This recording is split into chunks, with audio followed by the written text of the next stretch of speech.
Brigitte Lahaie, Sud Radio, le sexe au conseil. Sandy Boulanger, on va parler du 69. Je crois que à peu près tout le monde connaît le 69, en tout cas tous ceux qui écoutent cette émission. Hein. C'est une pratique qui fait partie des préliminaires, où on se met, c'est un tête à queue en quelque sorte. Hein, voilà. C'est la pratique donc qui permet le mieux la jouissance spontanée, enfin simultanée, pardon, pas spontanée. Si vous voulez, qu'on en parle. Pourquoi pas, hein, après tout. Donc chaque partenaire se concentre sur sa caresse bucco-génitale qu'il pratique et sur ce qu'il reçoit. Hein, donc voilà. Alors je sais qu'il y a des personnes qui n'aiment pas du tout et des personnes qui adorent. Hein, donc chacun fait ce qu'il peut et ce qu'il veut, hein, bien sûr. En règle générale, il faut prendre son temps et la femme doit plutôt se concentrer sur la montée de son plaisir, tandis que l'homme doit un petit peu retenir son excitation afin de ne pas éjaculer trop tôt.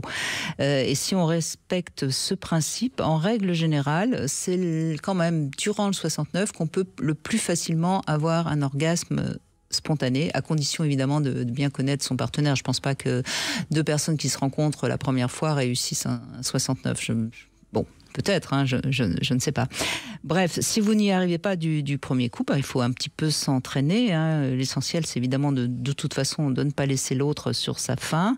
Ou alors, pourquoi pas. Hein.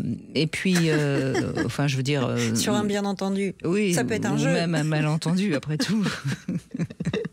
Bon, en tout cas, c'est vrai que c'est une pratique, je trouve, quand même, qui a l'intérêt d'être vraiment à l'aise dans son corps et à l'aise dans le donner et le recevoir. Et c'est en ce sens qu'il y a des personnes qui sont mal à l'aise avec le 69, parce qu'il faut à la fois savoir donner et recevoir en même temps, ce qui demande un vrai lâcher-prise, en quelque sorte. C'est exactement ce que je voulais vous dire. C'est une histoire qui est dans le don et la réception. Et c'est ce que vous disiez sur cette porte d'entrée au plaisir simultané. C'est parce qu'au début, on va se concentrer soit effectivement sur le plaisir de l'autre, ou soit plus sur son plaisir à soi. Et finalement, c'est là où s'ouvre la porte d'Alice au Pays des Merveilles, en se disant que je prends autant de plaisir à faire ce que je suis en train de faire que de recevoir. Et c'est là où c'est un peu assez magique et délicieux, cette posture. C'est que du coup, on ne sait plus qui est qui. On ne sait plus d'où vient le plaisir. Et c'est pour ça que c'est assez fabuleux. Moi, c'est ce que je trouve vraiment passionnant dans le 69, c'est qu'il y a vraiment cette capacité à la fois de donner et puis en même temps d'être capable d'être réceptive à ce qu'on reçoit. Et ça demande, ça demande beaucoup une bonne relation à son corps, à ses sens. Bonne complicité. Et c'est pour ça que je trouve que même si a priori vous n'êtes pas pour, essayez quand même un peu, apprivoisez-vous et vous verrez que ça peut être vraiment... oui, mais c'est comme le palais, hein. Des fois, on n'aime pas les choux de Bruxelles quand on est jeune et puis on les adore en grandissant. C'est une posture qui vaut le coup d'être visitée. Et s'il y a aussi un petit quelque chose qui peut être assez intéressant, c'est soyez toujours confortable.